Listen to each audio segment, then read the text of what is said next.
জাতীয় নির্বাচনকে সামনে রেখে রাজনৈতিক মেরুকরণ এখন তুঙ্গে। বিএনপি ও জামায়াতে ইসলামী পৃথক দুটি সমঝোতা জোট গঠন করে নির্বাচনের প্রস্তুতি নিচ্ছে। সম্প্রতি প্রকাশিত একটি তালিকায় দেখা গেছে ছোট বড় অনেক রাজনৈতিক দল এখন এই দুই প্রধান শক্তির বলয়ে বিভক্ত।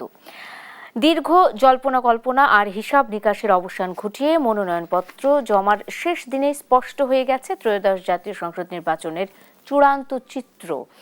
রাজনৈতিক দলগুলো এখন প্রধানত দুটি শক্তিশালী মেরুতে বিভক্ত। একদিকে দীর্ঘদিনের মাঠের আন্দোলনের সঙ্গে বিএনপি জোট, অন্যদিকে ছাত্র জনতার অভ্যুত্থান পরবর্তী নতুন শক্তিতে বলীয়ান জামায়াত জোট।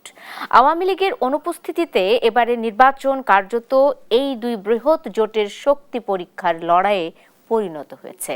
সবাইকে স্বাগত জানাচ্ছি আর কাবেল নিবেদিত দেশ সন্ধ্যায়। আমি সোনিয়া হক আপনাদের সাথে আছি। নির্বাচনী জোট, নীতি ও আদর্শ আজকে আলোচনার বিষয় রেখেছি এবং এই বিষয়টি নিয়ে কথা বলতে আমার সাথে এরই মধ্যে স্টুডিওতে যুক্ত হয়ে গেছেন অ্যাডভোকেট আবু হেনা রাজ্জাকি, আইনজীবী ও রাজনীতি বিশ্লেষক, এবং যুক্ত হয়েছেন আলাউদ্দিন মোহাম্মদ, যুগ্ম সদস্য সচিব, জাতীয় নাগরিক পার্টি এনসিপি। যেহেতু জোট নিয়ে কথা হচ্ছে, রাজনীতি নিয়ে কথা হচ্ছে, শুরুটাই আমি তরুণ রাজনীতিবিদ মোহাম্মদ আলাউদ্দিন মোহাম্মদ আপনাকে দিয়ে শুরু করতে চাই। এবং এই যে গত তিন দিন ধরে যে জোটটি নিয়ে আমরা আলোচনা করছি, জামায়াতে ইসলামের সাথে এনসিপির জোটবদ্ধ হওয়া 10টি দল নিয়ে একটি বৃহৎ একটা জোট গঠন করলো এনসিপি। এনসিপির আসলে জামাত কিংবা মানে যে কোনো জোটে যাওয়ার কি কোনো প্রয়োজনীয়তা ছিল? প্রতিক্রিয়াটা আসলে শুনে শুরু করতে চাই আলোচনাটা। আলাউদ্দিন মোহাম্মদ। ধন্যবাদ। আমার পরম শ্রদ্ধেয় আবু হেনা রাজ্জাকি ভাই এবং যারা দেখছেন সবাইকে শুভেচ্ছা। আজকে মনোনয়নপত্র দাখিলের শেষ দিন ছিল। নিশ্চয়ই নির্বাচন নিয়ে আলোচনাটা এখন এটা একটা পর্ব শেষ হয়ে গিয়েছে। জোটের ক্ষেত্রেও আমরা মনে করছি যে জোটের প্রাথমিক আলাপ আলোচনা যে কোনো জোটেরই এটা একরকম শেষ হয়েছে। আমরা দেখলাম যে সত্যিকার অর্থে এই জোটবদ্ধ রাজনীতি অথবা সংসদে যাওয়ার জন্য রাজনৈতিক দলগুলো যেভাবে মরিয়া, সেক্ষেত্রে এখানে আপনার রাজনৈতিক দল বিলুপ্ত করে অন্য একটি দলে জয়েন করা, সেখানকার প্রত্যেকটি নির্বাচন করা, এবং পাশাপাশি আমরা দেখেছি ধরেন আপনার বৃহৎ যারা মনে করছে তারা মধ্যপন্থী রাজনৈতিক দল, তারা তাদের প্রতীক তুলে দিয়েছে এমন কিছু রাজনৈতিক ব্যক্তিবর্গের হাতে যারা আসলে বাংলাদেশের যেই আপনার সামাজিক ফেব্রিক, সেই ফেব্রিকটাতে বিশ্বাস করে না। তাদের অফিসে কোনো নারী প্রবেশ করতে পারে না। তারা আপনার ধর্মীয় রাজনীতির একেবারে সবচেয়ে কট্টর জায়গাটা আছে। এই ধরনের একটা অবস্থায় আমরা যখন দেখি যে জোটের রাজনীতির সাথে নীতি ও আদর্শের কথা বলা হচ্ছে, আমরা মনে করছি যে জোটের রাজনীতিতে সত্যিকার অর্থেই নীতি আদর্শ বলে আর কিছুই নাই। এটা বাস্তবতা। এই বাস্তবতায় আমরা দেখি যে দুই পক্ষই দুইটা জোট, বড় জোটের সম্ভাবনা দেখা যাচ্ছে। এই দুটা বড় সম্ভাবনাতে আমরা দেখেছি যে দুইটা জোটের মধ্যেই বহুদা বিভক্ত বহু মতাদর্শের রাজনৈতিক দলের অথবা রাজনৈতিক পক্ষের সম্মিলন ঘটেছে।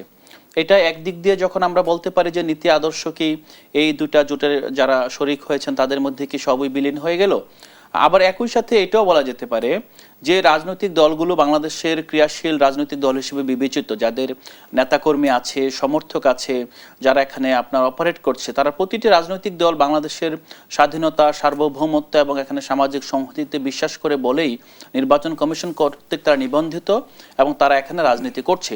তো সেই ক্ষেত্রে এই দুইটা জোটকে আমি ব্যক্তিগতভাবে স্বাগত জানাই। আমি মনে করি যে জোটের রাজনীতি বরং গণতন্ত্রকে সংহত করে কিছু ক্ষেত্রে, কিন্তু জোটে যেতে যদি নিজের দল বিলীন করে অন্যের দলে যেতে হয়, অন্যের প্রতীকে নির্বাচন করতে হয়, আমার মনে হয় সেটা বরং শঙ্কাজনক। তার চেয়ে বরং সক্রিয়তা বজায় রেখে যে রাজনৈতিক দল তাদের নিজস্ব রাজনৈতিক কর্মসূচি, রাজনৈতিক যে লক্ষ্য, রাজনৈতিক উদ্দেশ্য, তাদের রাষ্ট্রকল্প সবগুলো তাদের মতো করে রেখে তারা নির্বাচনের সময় হাতে হাত রেখে আপনার এই নির্বাচনে অংশগ্রহণ করতে পারে। আপনি স্বাগত জানাচ্ছেন, আপনার প্রতিক্রিয়া এটি। বিলীন হওয়ার কথা বলছেন, এনসিপি জামাতে কতটুকু বিলীন হলো?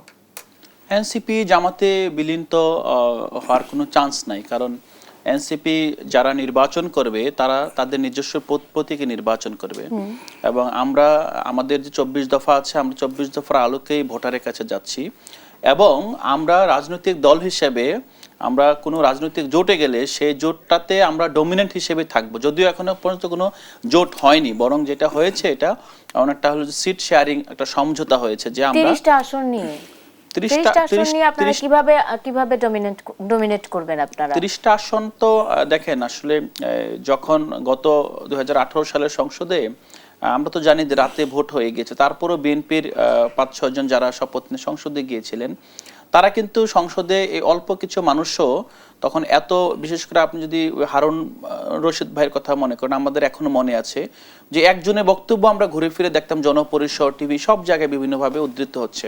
তো সত্যিকার অর্থেই এটা সংখ্যা না, যে আপনি সংখ্যা দিয়ে কখনোই ডমিনেন্স মাপতে পারবেন না। ডমিনেন্সটা নির্ভর করে আসলে আপনার নৈতিকতা, আপনার নীতি আদর্শ, আপনার রাজনৈতিক যে শ্রেণীটার আপনি প্রতিনিধিত্ব করছেন, আপনি সত্যিকার অর্থে তাদেরকে ধারণ করে কোনো রাজনৈতিক সমঝোতা অথবা রাজনৈতিকভাবে কৌশলগত কোনো জোটে গিয়েও নিজের সক্রিয়তা বজায় রাখতে পারেন কিনা।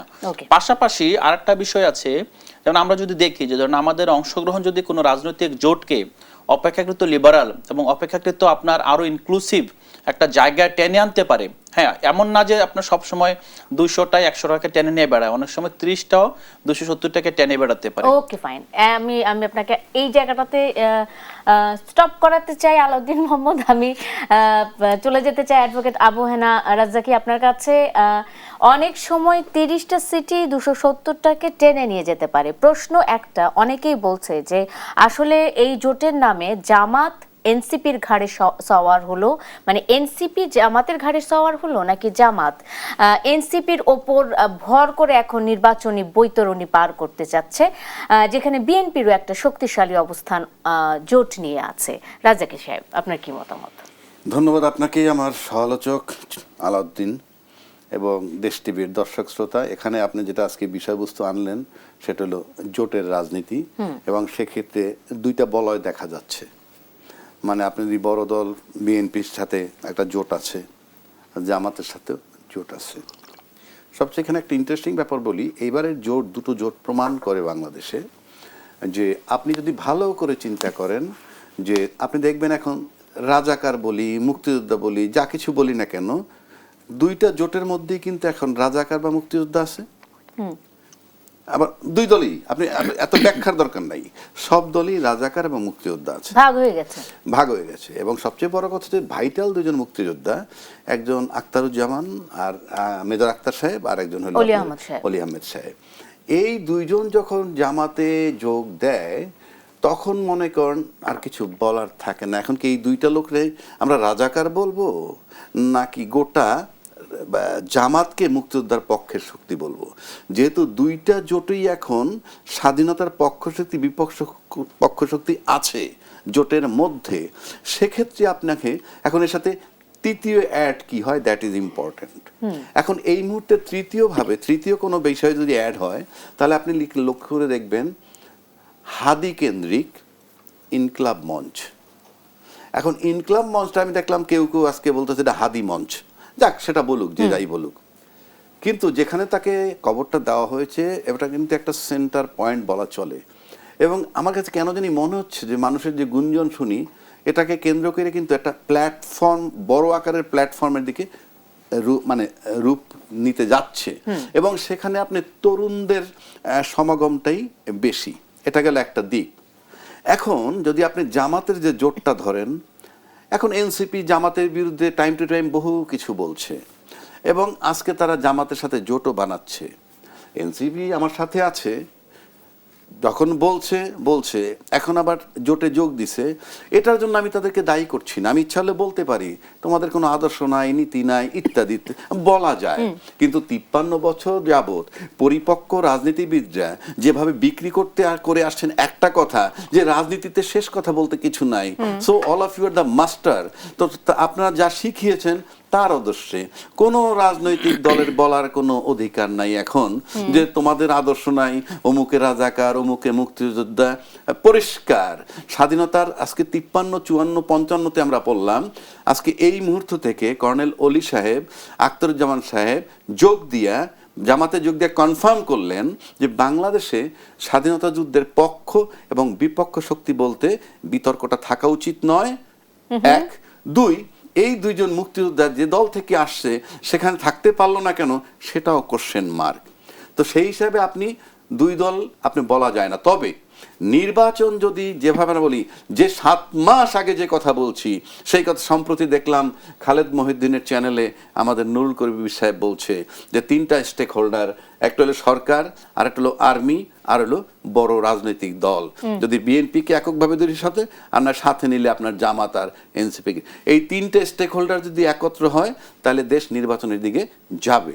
তো আজকে যে অবস্থাটায় আমরা যাচ্ছি নির্বাচনে, আমি নিশ্চিত করে বলে দিতে পারছি এই 3টে স্টেক হোল্ডার একটা জায়গায় আসছে। এখন সেকেন্ড কোশ্চেন দাঁড়াচ্ছে, তাহলে বিএনপি কোথায় আছে?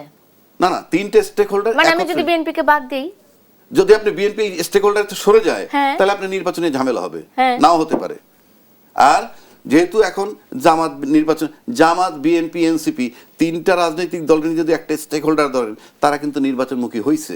এখন ভিতরে কি সেটা আমি জানবো না, বাট প্রকাশ্যে বলতেছে তারা যেটা ব্যাখ্যা দিচ্ছে যে হাদির মৃত্যুর পর শহীদ ওসমান হাদির মৃত্যুর পরে আসলে তাদের মধ্যে এক ধরনের আশঙ্কা কাজ করছে, আতঙ্ক কাজ করছে, তারা একটা বড় বলয়ের মধ্যে যেতে চায়, নিজেদেরকে সেফ রাখতে চায়। মানে আমি মোহাম্মদ আলাউদ্দিন মোহাম্মদ, আমি আসলে আরো কয়েকজনের সাথে কথা বলে যেটা জানতে পেরেছি, সে মানে শুধু কি মৃত্যু ভয়ে আপনারা জামাতে ইসলামের সাথে যোগ দিবেন, এটা মানে এটা কি হয় আসলে? এটা আমি না আপনাকেই পড়তেছি আমি আসলে প্রশ্নটা, আমি জনাব রাজ্জাকি আপনি বলেন। এটা যদি আপনি বলেন মৃত্যু ভয়, ডেফিনেট মৃত্যু ভয় মানে কি, আপনি দিন শেষে মানুষ তার নিরাপত্তা খোঁজে।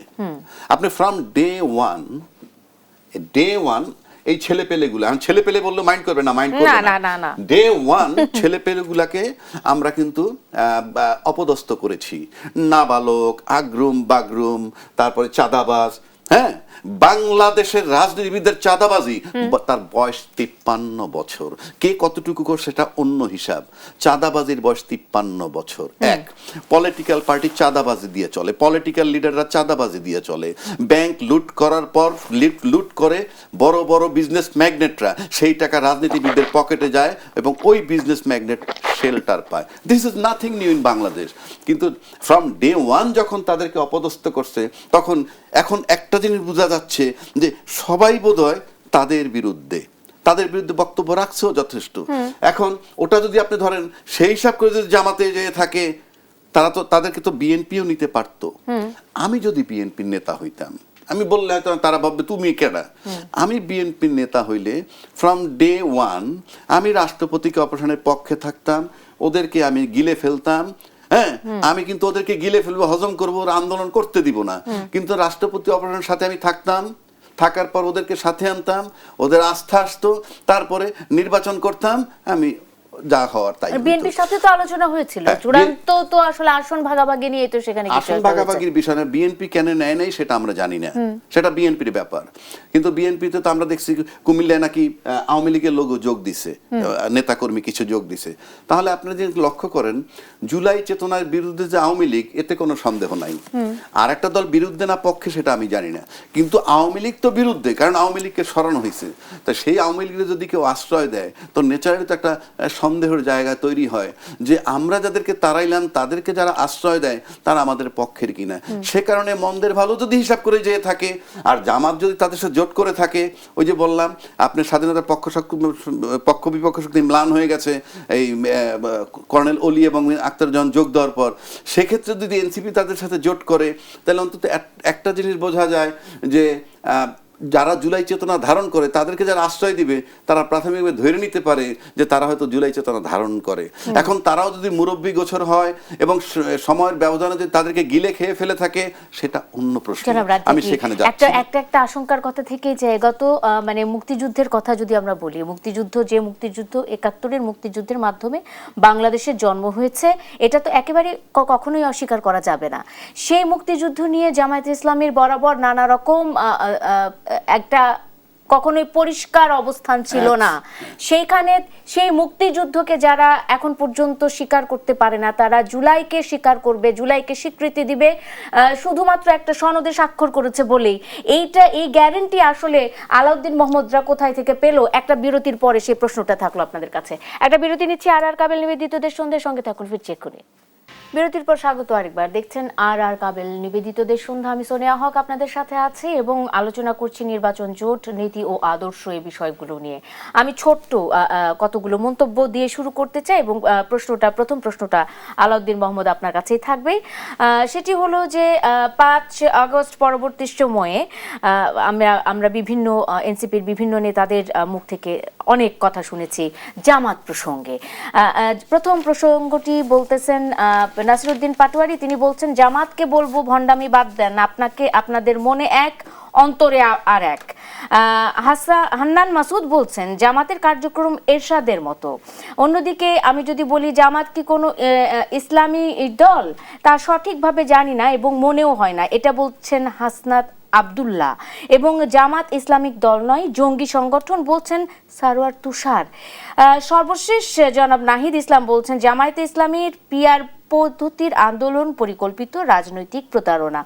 আপনাদের মানে এনসিপির একটা বড় স্লোগান ছিল ক্ষমতা না জনতা, জনতায় জনতা। আমরা দেখতে পাচ্ছি এখন রাজপথ না সংসদ, অর্থাৎ ক্ষমতায় হচ্ছে এখানে মূল কেন্দ্র। আপনারা ক্ষমতার কাছে বিক্রি হয়ে গেছেন, এটা অনেকে মন্তব্য করছে। আলাউদ্দিন মোহাম্মদ, আপনার মন্তব্য জানতে চাই। ক্ষমতা না জনতা, জনতা জনতা, জনতা না রাজপথ, রাজপথ রাজপথ। এক্স্যাক্টলি না তো, জনতা না গেলে রাজপথ কি?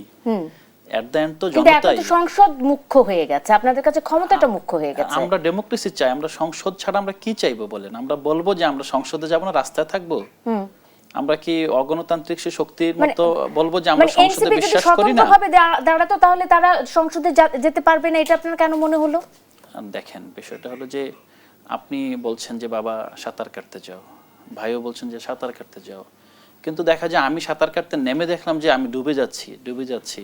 তারপর আপনারা সবাই বলছেন না উঠতে পারবে, তুমি একা সাঁতার কাটতে হবে। আপনি কোনো ভাষার জন্য কিছু দিলেনও না, না আপনি বলছেন সাঁতার কেটে যেতে হবে। এখন যে সাঁতার কাটবে, কেন মনে হচ্ছিল আপনারা ডুবে যাচ্ছেন? না মানে এই ডুবে যে যাচ্ছে হঠাৎ না, করে যে সিদ্ধান্তটা আমরা যদি একটু ছোট্টখানে পর্যবেক্ষণ করি তাহলে দেখি যে জনাব তারেক রহমান দেশে ফেরার পর আসলে এই জোটটা গঠিত হলো, নাকি এটা আগে থেকেই কৌশল বা এক ধরনের পরিকল্পনা হিসেবে আপনাদের ভেতরেই ছিল? প্রথমত আমরা বারবার চেষ্টা করেছি একা সাঁতার কাটতে। আমরা চেষ্টা করেছি যে স্বতন্ত্রভাবে নির্বাচন করতে, স্বতন্ত্রভাবে রাজনীতি করতে। স্বতন্ত্রভাবে এখন রাজনীতি করছি, কিন্তু নির্বাচনটা আসলে এটা স্বতন্ত্র আর অস্বতন্ত্র বিষয় না। নির্বাচনটা সিম্পল, যে 300 আসনে আপনার প্রার্থী আছে, 300 আসনে আপনি জামানত হারাবেন। এই টকশোতে আপনি এসে আমাকে আবার বলবেন যে আপনি তো জামানত হারিয়েছেন, 300 আসনে কেন হারিয়েছেন? 12.5% ভোট লাগে টোটাল কাস্টেড ভোটের। 12.5% ভোট যদি আপনি সবগুলো আসনে যদি আমি জামানত টিকে রাখতে চাই, উচ্চ কক্ষে আমার 12.5টা মানে 12 জনের প্লাস আপনার আসন থাকবে।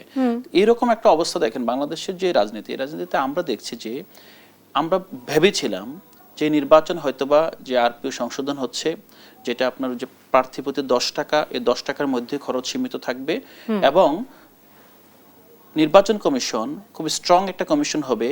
তারা প্রার্থীর উপরে তারা নির্বাচন মানে যে কোনো দলের উপরে তারা তাদের আইনগুলো প্রয়োগ করতে পারবে। আপনি কি এখন পর্যন্ত দেখেছেন যে এই যে নির্বাচনের তফসিলের পর জনসমাবেশ নিষিদ্ধ না? ঢাকায় কতগুলো জনসমাবেশ হচ্ছে এবং প্রতিদিন হচ্ছে বলেন আপনি? নির্বাচন কমিশন না করতে পারছে কোনো প্রার্থীর? নির্বাচন কমিশনকে যখন ডাক্তার তাসনিম জারারা ফেসবুকে স্ট্যাটাস দিয়ে যখন ফান্ড কালেক্টিং বা ক্রাউড ফান্ডিং এর যে বিষয়টা আনলো নতুন করে, তখনও তো নির্বাচন কমিশন বাধা দেয়নি। বাধা দিয়েছে কি? না না, আপনাদের কোনো কর্মকাণ্ডেও তো বাধা দেয় নাই। দেখেন, বিষয়টা তো আমাদের কর্মকাণ্ডে বাধা দেওয়া না। হ্যাঁ, তাইলে আপনারা বিলীন হয়ে যাচ্ছেন বা আপনারা তলিয়ে যাচ্ছেন, এটা কেন মনে করছেন? বাধাটা কে দিবে? আপনি যে আপনার সম্পদ আপনি ঘরে নিয়ে বসে আছেন, আপনি কি পুলিশ এসে বলবে যে আপনি বসে আছেন কেন, আপনি দৌড়ান?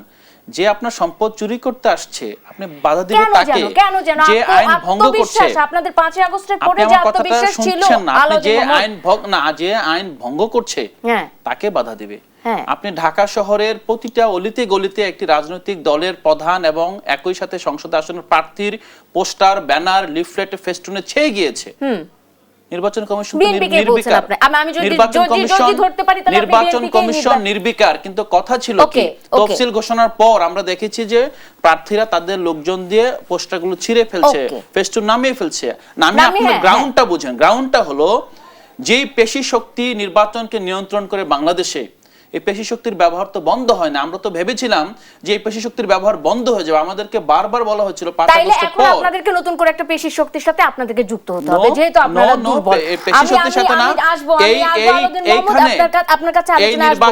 আমি জনাব রাজ্জাকির কাছে যেতে চাই ওই প্রসঙ্গটা নিয়ে, যে মুক্তিযুদ্ধের যে বিষয়, মুক্তিযুদ্ধের যে ইতিহাস, যে দল এখন পর্যন্ত মুক্তিযুদ্ধকে পুরোপুরি স্বীকৃতি দেয়া কিংবা সেই বিষয়টি নিয়ে তাদের পুরোপুরি আমরা অবস্থানটাও অবগত নই, বা ক্ষমা চাওয়ার যে বিষয়টি সেটিও এখন পর্যন্ত পরিষ্কার নয়, জুলাইকে তারা ধারণ করবে, এই গ্যারান্টি কিভাবে আলাউদ্দিন মোহাম্মদরা পেলেন? জনাব রাজ্জাকি, আপনার কি মনে হয়, কৌশল না পরিকল্পনা?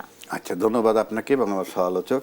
যেটা আপনি বললেন, প্রথমে আমি একটা কথা বলি, মনে করেন বাংলাদেশের লোক খুঁজে বের করবেন যে সম্পূর্ণ বাংলাদেশের স্বাধীনতা বিরোধী, কথার কথা বলছি আমি তো খুঁজে বের করব যদি পাওয়া যায়, তাকে যদি বলেন যে বাংলাদেশের ইতিহাসটা তুমি লেখো, যে বাংলাদেশ কিভাবে হইল এবং 24 পর্যন্ত, তার পক্ষে কি সম্ভব 71কে বাদ দেয়া? লিখে আসতেই হবে। তো এই যে একটা বয়ান আমরা তৈরি করছি যে এই জুলাই চেতনা বা জুলাই আন্দোলন মানেই 71-এর ডিনাই করা, এটা হলো যাদের দেশের সার্বভৌমত্ব স্বাধীনতার উপর আস্থা নাই, এটা তাদের বক্তব্য। পৃথিবীর কারো শক্তি নাই আমার এই স্বাধীনতা নেয়, এক। আর দুই, 71-এর যুদ্ধ, 71-এর যুদ্ধের পর আমরা যে দেশটা ভূখণ্ডটা পাইলাম, সেই ভূখণ্ডটাকে আপনি ফ্রম ডে ওয়ান যদি থাকে আনস্টেবল করা হয়েছে। এবং যদি আমি এরশাদের পতনের পর থেকে ধরি, মোটামুটি গণতান্ত্রিক চর্চা যদি ধরি, তাহলে দুইটা দলই বাই রোটেশন ক্ষমতায় আসছে, তারা প্রত্যেকেই ক্ষমতায় থাকার জন্য যা যা করা দরকার তাই করছে। এবং ফাইনালি গিয়া এমন একটা সরকার 15 বছর থাকলো অ্যাজ ইফ এই টোটাল ল্যান্ডটার মালিক তারা এবং তাদের পরিবার, এখানে একচ্ছত্রভাবে শুধু তারাই থাকবে। এই শক্তির অপসারণ করা ছিল খুবই জরুরি, এবং এমন কেউ নাই যারা জরুরি ইয়ে করতে চায় নাই। বাংলাদেশে 3টা দলের 3টা বৈশিষ্ট্য বলি। একটা দল, আমাকে দল কোনটা জিজ্ঞেস করবেন না, বুঝে নিবেন। একটা দল হইল নেতা কর্মী নির্ভর, আর একটা দল হইল সমর্থক নির্ভর, আর একটা দল হইল ক্যাডার নির্ভর।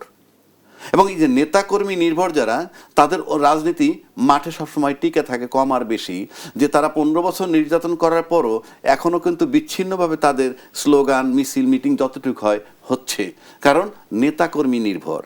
আর যারা সমর্থক নির্ভর, তারা কিন্তু তাদের চোখের সামনে ওই নেতাকর্মী নির্ভর দলটা 15টা বছর রাজত্ব করছে, তারা কিছুই বলতে পারেনি।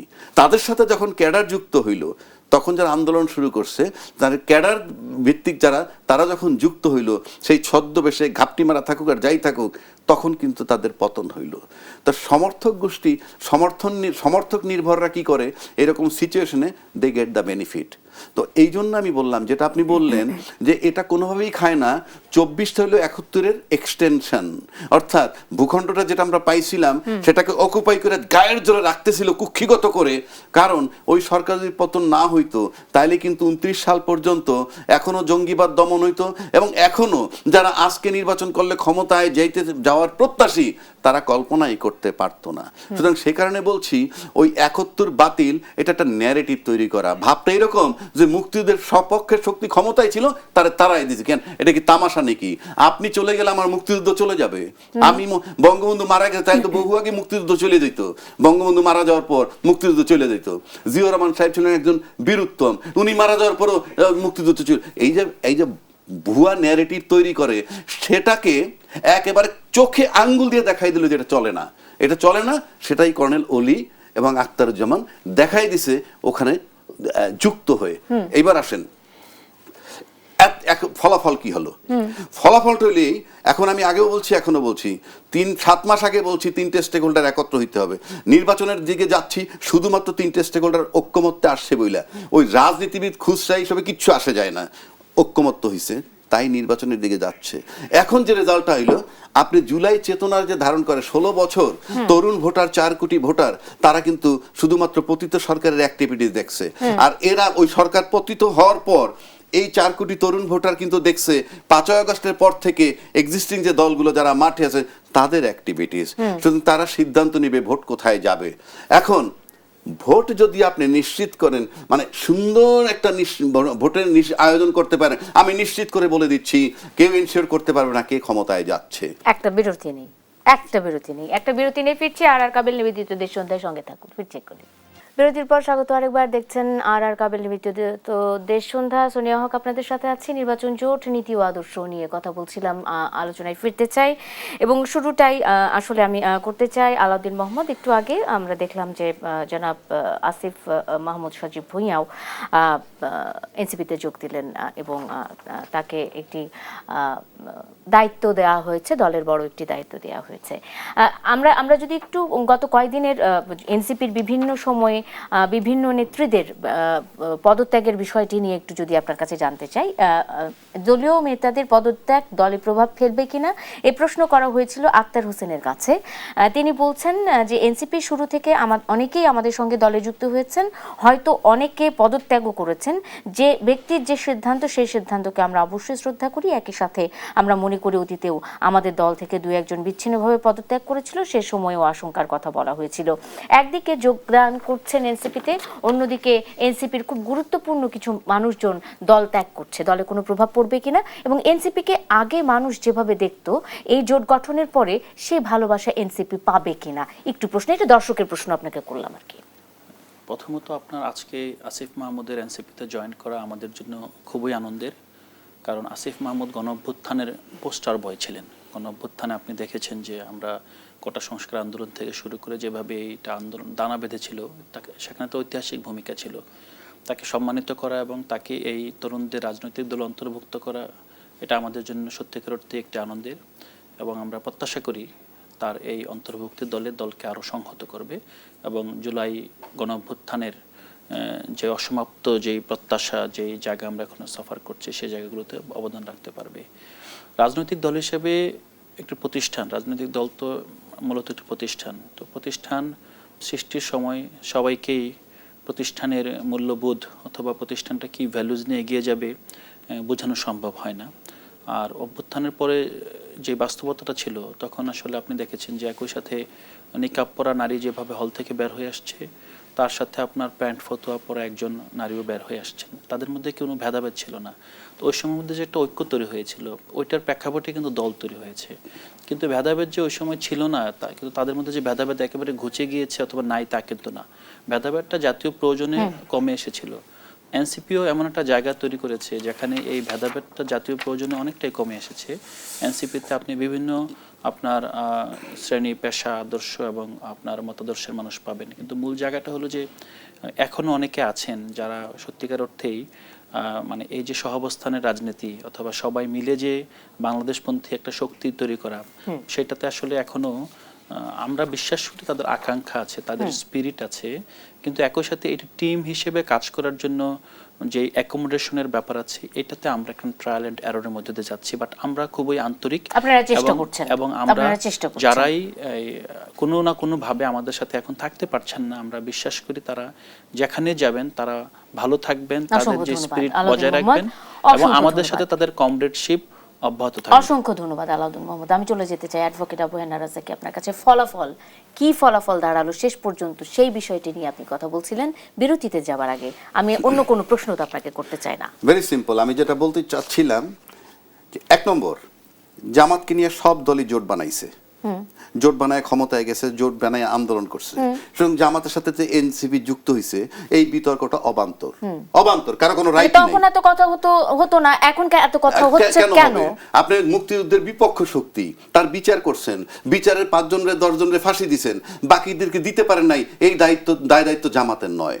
বিচার 5 বার হয় না, কেন করতে পারলেন না? 2 নম্বর, এই জামাতকে সবাই ব্যবহার করেছেন, জামাত অন্যের সাথে জোট করলে কোনো এই সব নিয়ে কোনো আলোচনা করতে পারবেন না। 53-54 বছর এগুলি চলবে না। 3 নম্বর আসেন, আমি আগে বলছি এখনো বলছি, নির্বাচন যদি শুদ্ধ নির্বাচন বলতে যা বুঝায়, তার যদি 50% হয়, আমি নিশ্চিত আমার ধারণা বলছি যে কে ক্ষমতায় যাবে কোনো নিশ্চয়তা নাই। বাট আমার কাছে মনে হয় না নির্বাচন সেই জায়গায় যাবে। কেন যাবে না? আপনি যদি বডি স্টেবল না হয় তাহলে ব্রেইনে অপারেশন করা যায় না। হাদির বেলায় আমরা শুনছি যে তাহলে তার বডি স্টেবল ছিল না বলে ব্রেইনে অপারেশন হয় নাই। তো একইভাবে বডিটাকে যদি নির্বাচনের মাঠ ধরেন আর ব্রেইনটাকে যদি নির্বাচন ধরেন, তা মাঠ যদি স্টেবল না হয় আপনি নির্বাচন করতে পারবেন না। সঠিক মানে আশঙ্কাটা কোন জায়গাতে থাকছে? আশঙ্কাটা হচ্ছে যেমন অস্ত্র উদ্ধার হয়নি, আপনি পারেন নাই। সহিংসতা গানম্যান দিতেছেন, গানম্যান দেওয়ার মানেই তো আপনার পরিবেশ ভালো না। হাদি হত্যা হইল, চিটাগাঙে চট্টগ্রাম 8-এ বিএনপির প্রার্থীকে গুলি করা হয়েছে। তো এই যে ঘটনাগুলা, আবার পুলিশের অস্ত্র রিকভার হয় নাই, সব যদি দেখেন আনস্টেবল। সেক্ষেত্রে আপনি যদি নির্বাচন তুলে আনতে হয় এবং নির্বাচনে যে জোটটা বানানো হয়েছে এটাই তো আদর্শিক না। আমি একটা দলে, অন্য দলের লোক তার দলটাকে বিলুপ্ত করে আমার এখানে যোগ দিল, আমি নমিনেশন দিলাম, সে তার এলাকায় যখন যাবে সে একটা সম্পূর্ণ অজ্ঞাত ব্যক্তি এবং তাকে পাশ করে নিয়ে আসা হইতেছে। তাহলে ওই দলের যারা প্রকৃতপক্ষে ভোটার তারা যাকে লাইক করতো তাকে আপনি আনলেন? আনলেন না। এটা রাজনীতি নয়, গেল একদিক। দুই, যেহেতু সে পপুলার নয় এলাকায়, ওই দলের যাদেরকে নমিনেশন পাওয়ার যোগ্য আপনি নিশ্চিত থাকেন তারা উপরে যাই বলুক ভিতরে বিরোধিতা করবে, তার ফেল করার সমূহ সম্ভাবনা। তারপরে যদি সে পাস করে তাহলে মনে করবেন ইলেকশন ইঞ্জিনিয়ারিং হইতে হবে। অন্যদিকে আসেন, যারা দল জোট হিসাবে আসতেছে কিন্তু দলীয় প্রতীকে নির্বাচন করবে, পাস করার কোনো কারণই নাই, তারপরে যদি তারা পাস করে আসে আপনি ধরে নেবেন ইলেকশন ইঞ্জিনিয়ারিং এর মাধ্যমেই এরা পাস করে আসবে। অর্থাৎ সুতরাং পরিষ্কার কথা, অন্য দল থেকে আসার পর যারা ওই দলের প্রতীক নিয়েও যদি পাস করে, আবার জোটভুক্ত হয়ে যদি তাদের নিজের দলে প্রতীকে নির্বাচন করার পর যদি পাস করে আসে, আপনি নিশ্চিত থাকতে পারেন ইলেকশন ইঞ্জিনিয়ারিং ছাড়া এই পাসগুলো করবে না। অসংখ্য ধন্যবাদ অ্যাডভোকেট আবু হেনা রাজ্জাকী, আলাউদ্দিন মোহাম্মদ, দুজনকে ধন্যবাদ জানিয়ে আজকের মতো শেষ করতে চাই। দর্শক আর কাবিল নিবেদিত দেশসন্ধ্যা সাথে থাকার জন্য আপনাদেরও ধন্যবাদ।